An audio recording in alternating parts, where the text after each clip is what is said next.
Hello gamers! Alec Alger the SideQuest Gamer here, and I would like to wish my Jewish viewers a happy Hanukkah. And to celebrate this special occasion, I will be doing 8 video game reviews in a row. So let's get started with one of my favorite racing games of all time. This racing game pretty much defined the genre for future racing titles. And that game is the one and only Super Mario Kart. So, let's roll the footage and take a look at this game. Super Mario Kart was released for the Super Nintendo Entertainment System in 1992 and pretty much revolutionized racing games for the better. While games like F-Zero started the semi-3D sprite racing genre, Super Mario Kart perfected it. You see, most racing games involves you getting ahead of your opponent and reaching the finish line before the others. But what if racing didn't just rely on speed and skill, but also the weapon you acquired?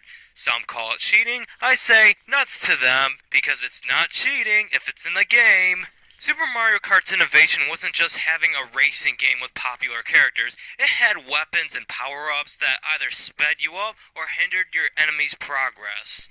Some of these power-ups include green Koopa shells that can stop any racer on contact, but can bounce off walls and hit you if your aim is terrible. Red Koopa shells do the same thing, except now that they home in on the enemy. Mushrooms speed you up, and Cape Feathers allow you to jump that can help you reach shortcuts on the tracks. There's also the Invincibility Star that increases your speed and knocks out any opponent you bump into. So with all that power at your disposal, you probably feel like you're on top of the world and nothing can stop you. But there is one catch about Super Mario Kart. Your opponents also can use the power-ups on you. The type of power-up you get at random depends on your ranking in the race. The more behind you are in the race, the better the power-up. At least there's no infamous blue shell like in the sequels that just knocks out whoever's in first. That power-up is just so unfair and probably ruins so many friendships. Unlike the sequels, there are coins you can also collect. The more coins you have, the better your speed is, but enemy power-ups like the Koopa shells can make you lose coins and decrease your speed. My mistake, the coins do make a return in Mario Kart Super Circuit as well as Mario Kart 8. But anyways, for a Super Nintendo racing game, the controls are very comfortable even to this day. The L and R buttons were great choices for drifting in their respective directions. The controls are comfortable enough where if you want to fire an acquired weapon, it's right next to the gas button so you don't even have to take your thumb off it and lose some precious speed. Super Mario Kart also has a very beginner-friendly feature that is an actual life-based system where if you're in 5th place or lower at the end of a race, you can restart that race in exchange for a life. This doesn't work on multiplayer though, but it's really cool for single-player mode, and I wish this feature returned in later entries because they really could have used this feature thanks to that blue shell introduced in Mario Kart 64. I hate that power-up. I hate it with a passion.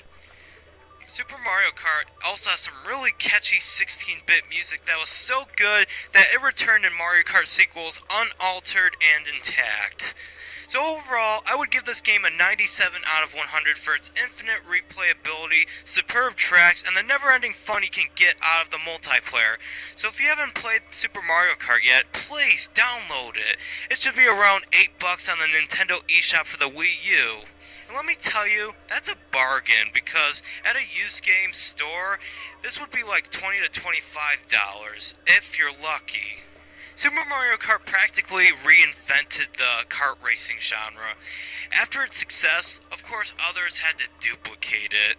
And 2 years later, Sega released Sonic Drift for the Game Gear, and to no surprise, it was terrible, but later inspired games like Diddy Kong Racing for the Nintendo 64, Crash Team Racing for the PlayStation, Sonic and Sega All-Star Racing transformed for, of course, Xbox 360, PlayStation 3, and recently the Nintendo Wii U, and the overlooked Konami Crazy Racers for the Game Boy Advance. So anyways, thank you so much for watching, and I'll see you tomorrow.